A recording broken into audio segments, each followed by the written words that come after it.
વડોદરા શહેરમાં બકરીદના તહેવારને ધ્યાનમાં રાખીને પીકલ ધનુર્ધારી ફાઉન્ડેશન દ્વારા કલેક્ટર કચેરી ખાતે રજૂઆત કરવામાં આવી હતી। વડોદરા શહેરમાં આગામી સમયમાં બકરીદનો તહેવાર આવી રહ્યો છે। તહેવાર દરમિયાન પશુઓને કતલખાનામાં લઈ જવાના મુદ્દે વડોદરાની નવીન કલેક્ટર કચેરી ખાતે રજૂઆત કરવામાં આવી હતી। પીકલ ધનુર્ધારી ફાઉન્ડેશનના સહયોગથી જિલ્લા કલેક્ટરને આ બાબતે આવેદનપત્ર આપવામાં આવ્યું હતું। સાથે જ પોલીસ કમિશનર, વડોદરા મહાનગરપાલિકાના અધિકારીઓ તેમજ સ્થાનિક પોલીસ સ્ટેશનમાં પણ રજૂઆત કરવામાં આવી હતી। આ સમગ્ર મામલે પીકલ ધનુર્ધારી ફાઉન્ડેશન દ્વારા મીડિયા સમક્ષ માહિતી આપતા યોગ્ય કાર્યવાહી કરવાની માંગ કરવામાં આવી હતી।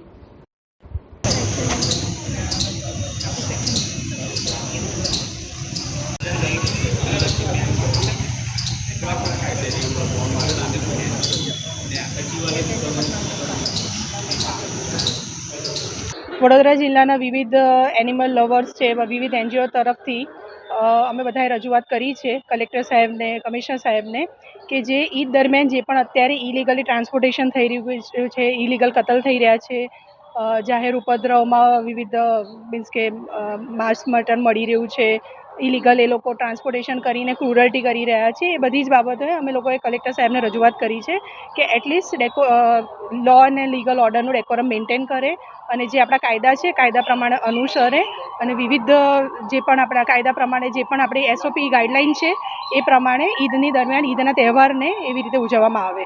બની શકે તો અમે પ્રયત્ન કરી રહ્યા છીએ કે ઇકો ફ્રેન્ડલી ઈદ ઉજવો, જેથી પશુઓની કતલ રોકી શકાય, ક્રુઅલ્ટી રોકી શકાય અને મૂગા જાનવરોને બચાવી શકાય।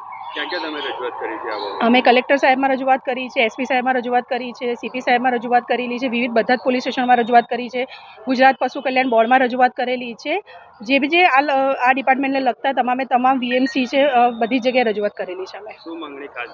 અમારી માંગણી એ જ છે કે ઇલીગલ ટ્રાન્સપોર્ટેશન અટકાવો, ઇલીગલ કતલ અટકાવો। દેન આફ્ટર એમાં એવું છે કે જે પશુ બજાર અત્યારે ઊભા થઈ રહ્યા છે, હાલમાં જોઈ શકો છો તમે વડોદરા જિલ્લાના, વડોદરા શહેરના વિવિધ સ્થળો એવું છે કે પશુ બજારો છે, પશુઓને તાપમાં રાખવામાં આવ્યા છે, એ લોકોને પાણીની સગવડ નથી, ખાવાનું ઘાસચારાની કોઈ સગવડ નથી, તાપની નીચે બિચારા આટલી ગરમીમાં પણ રહી શક્યા છે। એ બાબતે જરૂરી યોગ્ય કાર્યવાહી કરે અને એની પર આગળ કાયદેસરના પગલાં ભરે। અમારી સંસ્થાનું નામ છે પીકલ ધનુર્ધારી ફાઉન્ડેશન તથા વડોદરા જિલ્લા અને વડોદરા શહેરના તમામ એનિમલ લવર તથા NGO વતી અમે લોકોએ રજૂઆત કરેલી છે।